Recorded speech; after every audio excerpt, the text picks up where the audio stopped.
সবাইকে জানাই যে আজকের আমরা আবারও একটা পদ্মগোখরো সাপ, এটা নন্দীগ্রাম থেকে রেস্কিউ হয়েছে, সেটাকে আমরা রিলিজ করব।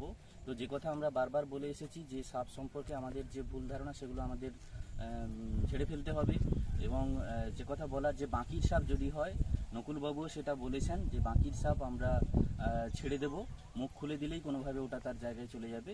এছাড়া যদি আমাদের বাসস্থানে বা আমাদের ঘরের কোনো জায়গাতে এবং জালে বা এমন কোনো জায়গা, দুরূহ কোনো জায়গা যেখান থেকে হয়তো সাপটা সহজে আমরা বেরিয়ে দিতে পারবো না, সেক্ষেত্রে আমরা নিশ্চিত করে বন দপ্তর এবং প্রশাসনের আমরা সাহায্য নেব এবং প্রয়োজনে আপনারা অবলার সঙ্গে যোগাযোগ করবেন।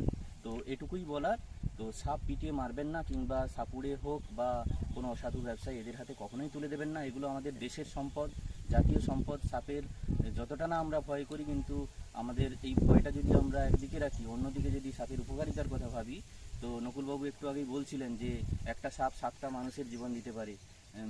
তো নানান উপকারিতা আছে, সেগুলো আমরা সবাই জানি। তো ব্যাস এটুকুই। তো আমাদের এই সচেতনতার বার্তা ছড়িয়ে পড়ুক এবং সবাইকে বলবো যে এই ভিডিওগুলোকে বা এই খবরগুলোকে যদি আপনারা যত বেশি সংখ্যক মানুষের কাছে পৌঁছে দিতে পারবেন, সেটাই কিন্তু আমাদের সচেতনতা গড়ে তুলতে অনেক সহায়ক হবে। ব্যাস এটুকুই। আমরা এটাকে রিলিজ করে দেবো, আজকে রিলিজ করছি।